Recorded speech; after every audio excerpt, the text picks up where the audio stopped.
నమస్కారం. Welcome to Suman TV.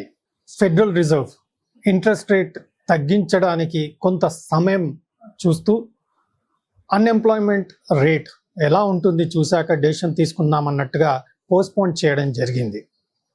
Inflation తగ్గుతున్నా unemployment rate పెరగడంతో దీనికి తోడు జాపనీస్ ఇంట్రెస్ట్ రేట్ పెంచడం ప్రపంచంలో స్టాక్ మార్కెట్లో అంత సెల్ ఆఫ్ స్టార్ట్ అయిపోయింది.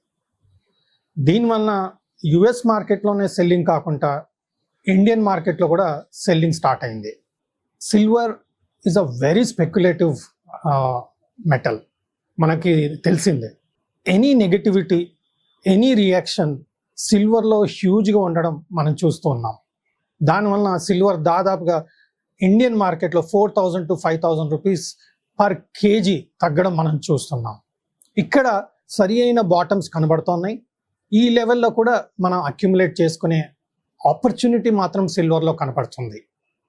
బట్ గోల్డ్లో అంత సీరియస్ రియాక్షన్ లేదు. ఎంత ప్యానిక్ వచ్చినా, ఎంత సెల్లింగ్ వచ్చినా గోల్డ్లో మాత్రం సీరియస్ సెల్లింగ్ అనేది కనబడట్లేదు. దీనికి గల కారణం ఏంటంటే వరల్డ్ వైడ్ గోల్డ్ రిజర్వ్స్ పెంచుకోవడం, ప్రతి ఎకానమీలో గోల్డ్ రిజర్వ్స్ పెంచడం. రెండోది, ఫెడరల్ రిజర్వ్ దగ్గర ఒకటే ఒక వెపన్ కరెంట్గా ఉంది, అది ఇంట్రెస్ట్ రేట్ తగ్గించడం. ఈ ఇంట్రెస్ట్ రేట్ తగ్గిస్తే గోల్డ్ ధరలు మరింత పెరిగే అవకాశం ఉంది. సో ఒక సైడ్ ఇంట్రెస్ట్ రేట్ తగ్గిస్తారన్న హోప్, ఇంకొక సైడ్ గోల్డ్ ప్రైజెస్ కూడా పెరిగే అవకాశం ఉన్నదన్న ఒక అండర్స్టాండింగ్, ఎక్స్పెక్టేషన్తోని గోల్డ్ ప్రైజెస్ మెయింటైన్ చేయడం మనం చూస్తున్నాం.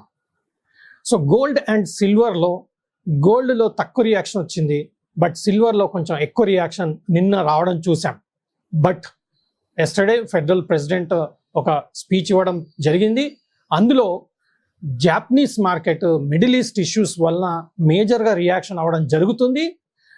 Not because of unemployment rate అంత అలార్మింగ్ సిచ్యువేషన్ లేదు అనుకుంటా చెప్పడం జరిగింది. దాంతో ఇండియన్ స్టాక్ మార్కెట్లో కూడా ఒక స్టెబిలిటీ రావడం చూస్తున్నాం. దీనికి తోడు మన సిల్వర్లో కూడా స్టెబిలిటీ, గోల్డ్లో కూడా స్ట్రెంగ్త్ రావడం చూస్తున్నాం. మనం ఆల్రెడీ ఎవ్రీ డిప్లో గోల్డ్ని పికప్ చేసుకోవడం, ఈటీఎఫ్ ఆర్ మ్యూచువల్ ఫండ్స్లో కూడా ఇన్వెస్ట్ చేసుకోవడం అనేది డిస్కస్ చేయడం జరిగింది. అదేవిధంగా ఈ బాటమ్ అవుట్ ఫార్మేషన్, ఈ అనౌన్స్మెంట్తోని బాటమ్ అవుట్ ఫార్మేషన్ వచ్చే అవకాశం ఉంది. హవెవర్ ఎనీ డిప్ మనకు అగైన్ గోల్డ్లో బయింగ్ ఆపర్చునిటీగా మనం చూడాలి. ఎందుకంటే జాపనీస్ది ఏదైతే ఇంట్రెస్ట్ రేట్ పెంచారో వరల్డ్ వైడ్ 17 years తర్వాత ఇంట్రెస్ట్ రేట్ పెంచడం జరిగింది. ఇప్పటి వరకు జాపనీస్ ఇంట్రెస్ట్ రేట్ 0% ఉండింది. So world wide funds Japanese నుంచి తీసుకొని ప్రపంచంలో అన్ని అసెట్స్లో ఇన్వెస్ట్ చేయడం జరిగింది.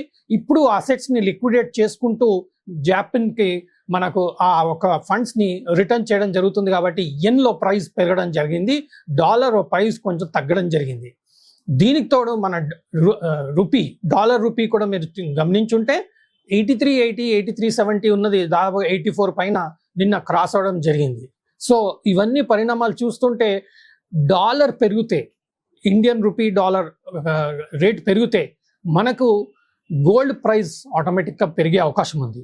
ఒక సైడ్ ఇంటర్నేషనల్ గోల్డ్ ప్రైస్ పడ్డా డాలర్ పెరుగుతుంది కాబట్టి ఇండియాలో ఆటోమేటిక్గా మన గోల్డ్ ప్రైస్ మెయింటైన్ చేసే అవకాశం ఉంది. సో దీనివల్ల అన్ని విధాలుగా చూస్తే మాత్రం గోల్డ్ ప్రైస్ ఏదైతే మనకు దాదాపుగా 6 to 8% కరెక్షన్ వచ్చిందో లాస్ట్ 1 monthలో, it's going to be a good opportunity and it's going to maintain there. And మేజర్గా హ్యూజ్ వాలటిలిటీ గోల్డ్లో కనిపించే అవకాశం లేదు. బడ్జెట్ అయిపోయింది, ఎలక్షన్స్ అయిపోయినాయి ఇండియాలో, అలాగే ఫెడరల్ రిజర్వ్ది ఇష్యూ వచ్చింది, అలాగే మన అన్ఎంప్లాయ్మెంట్ రేట్ వచ్చింది, జాపనీస్ ఎన్ ఇష్యూ వచ్చింది, మిడిల్ ఈస్ట్ వార్ది కూడా వచ్చింది.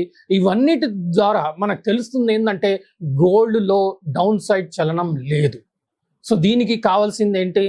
ధైర్యం.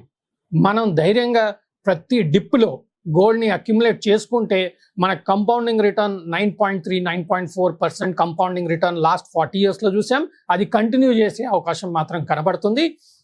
దాదాపుగా ఫెడరల్ రిజర్వ్ సెప్టెంబర్ మిడిల్లో ఎప్పుడైతే అగైన్ 6 weeksకి ఒక మీటింగ్ ఉంటుందో, ఆ మీటింగ్లో మోస్ట్ ప్రాబబ్లీ 99% ఇంట్రెస్ట్ రేట్ తగ్గించే అవకాశం మాత్రమే ఫెడరల్ రిజర్వ్లో కనపడుతుంది. దీనివల్ల ఆటోమేటిక్గా గోల్డ్ ప్రైజెస్ పెరిగే అవకాశమే ఉంది కానీ తగ్గే అవకాశం లేదు. దీనికి తోడు సిల్వర్ కూడా గోల్డ్ తరానే పెరిగే అవకాశం మాత్రం కనబడుతుంది. ఇండియాలో marriage season, festivals are starting. So gold prices down side chances అనేది చాలా తక్కువ కనపడుతుంది. సో మనకు ఎక్స్పెక్టేషన్స్ మాత్రం హయ్యర్ సైడ్ ఉండడం చేత మనకు ఇది ఒక పర్టికులర్ జోన్ ఏదైతే ఫార్మేషన్ వస్తుందో నెక్స్ట్ 1 వీక్ 10 డేస్లో ఒక క్లారిటీ, ఒక రేంజ్ అనేది ఎస్టాబ్లిష్ చేసుకున్నాక మళ్ళా స్ట్రెంగ్తన్ అయ్యే అవకాశాలు మాత్రం గోల్డ్, సిల్వర్లో కనబడుతుంది. కాబట్టి gold is going to be really gold, it's going to be super strong gold అన్నట్టుగా చార్ట్స్ ఇండికేట్ చేస్తున్నాయి.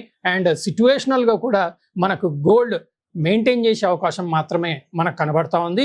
దీనికి తోడు less weight gold, 14 carat gold, 18 carat gold, 22 carat gold, ఎన్నో వెరైటీస్ ఆఫ్ గోల్డ్ అన్ని బడ్జెట్ వారికి ఉపయోగపడేలా డిఫరెంట్ కేటగిరీస్లో గోల్డ్ కూడా serve చేయడం జరుగుతుంది. బ్రాండెడ్ గోల్డ్ మనం ఎన్నో కంపెనీస్ వాళ్ళు స్పెషల్గా ఒక బ్రాండ్ క్రియేట్ చేసి అందులో light weight gold for office goers, for regular wear gold, ఇలాంటి ఆర్నమెంట్స్ కూడా తయారు చేయడం మనం చూస్తున్నాం.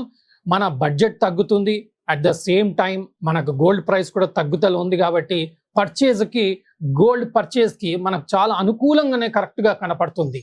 సో బ్యూటిఫుల్గా మన అవసరాన్ని బట్టి మన రెగ్యులర్ వేరా, ఫంక్షన్ వేరా, ట్రెడిషనల్ వేరా, పూజా వేరా, ఎలాంటి రిక్వైర్మెంట్ ఉన్నా సరే మీకు కరెంట్ సిచ్యువేషన్లో ఒక సూటబుల్ ప్రైస్గా మనకు కనపడుతుంది.